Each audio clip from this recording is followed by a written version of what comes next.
Sebelum manusia terbujur kaku, termasuk mereka yang gagah perkasa dan kaya raya, lalu kain kafan putih yang menyelimuti dirinya. Sebaiknya mereka merenungkan sabda Rasulullah SAW, bila salah seorang anak Adam meninggal dunia, maka putuslah segala amal perbuatannya, kecuali 3 perkara. Yang pertama, sedekah jariyah. Yang kedua, ilmu yang bermanfaat, dan doa anak yang soleh kepada orang tuanya. Berdasarkan sabda Rasul itu, kita tahu bahwa 1 dari 3 perkara yang bisa dinikmati setiap penghuni alam barzah setelah mereka mati adalah doa anak soleh kepada orang tuanya.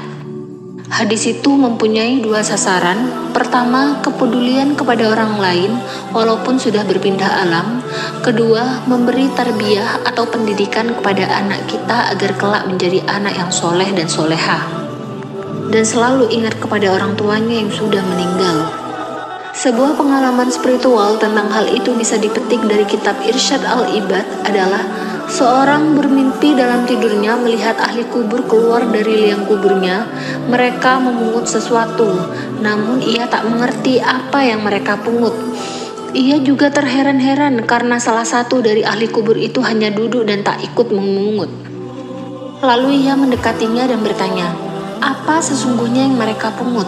Si ahli kubur itu menjawab, "Mereka memungut hadiah yang diberikan orang-orang muslim yang masih hidup berupa bacaan Al-Quran, sedekah, dan doa." Orang itu bertanya lagi, "Mengapa Anda tidak ikut memungut?" Si ahli kubur menjawab, "Aku sudah merasa cukup karena aku sudah dikirimi anakku setiap hari dengan bacaan Al-Quran. Saat ini anakku berjualan kue di pasar." Ketika terjaga, orang yang bermimpi itu bergegas ke pasar. Ia menemui dan menanyakan apa yang dilakukan si pemuda yang disebut ahli kubur dalam mimpinya tersebut. Kisah tersebut mengandung hikmah bahwa doa yang diharapkan si mati tentunya berasal dari orang yang paling dekat, yakni anaknya.